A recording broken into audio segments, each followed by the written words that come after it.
Baba zenu wanawalipia ada kwa ajili ya kusoma tuition ili muweze kufanikiwa. Ndio maana mkitoka shule mnakuja tuition tuwaongezee maarifa mapya, mkienda shule muwaongoze. Sasa tebo ukalili mpaka leo. Wewe 9 mara 2. Wewe 10 mara 23. Unanitolea macho nini? Baba zenu wamelipa ada shenzi. Sasa hizi mwalimu. Bwana, huyu mwanangu anasoma shule za international. Ila tupo hapa kama wiki 2 au 3. Nimeona asikae bure nyumbani asije akasahau masomo. Nikaelekezwa kwa hapa kuna mwalimu wa tuition. Kwa hiyo nimemleta ili uwe unamfundisha fundisha. Anaitwa Precious. Okay, what is your name? I said my name is Precious. How about you?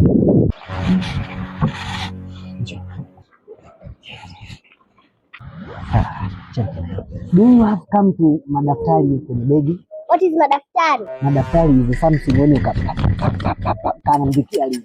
I don't understand. You're speaking proper English or grammatical English. Jisomee sawa? You student. This tuition is come to you to learn. Answer me my questions first. I need the answers, please and please. Wewe umekuja madaftari jaja nayo. What is madaftari? Madaftari is something when you kaandalia au ukaandika ukafanya paka. Okay? What is paka? Oh, is a game. Usinibishe mbele ya babako. Babako anataka atoe hela ili nikufundishe tuition. Kiingereza utasoma babako akiondoka, sawa?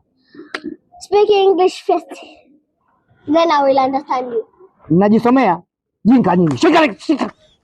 Don't talk with them, I'm talking with you.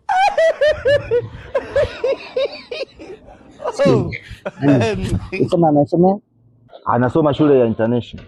Haya mambo ya international mimi siyajui. Wewe mchukue mwanao mpeleke katika tuition za international. Sawa? Bye. You said you are a teacher who doesn't know English. You are not a teacher. Ushai kupigwa nitakupiga mbele ya babako, nitakutia konzi.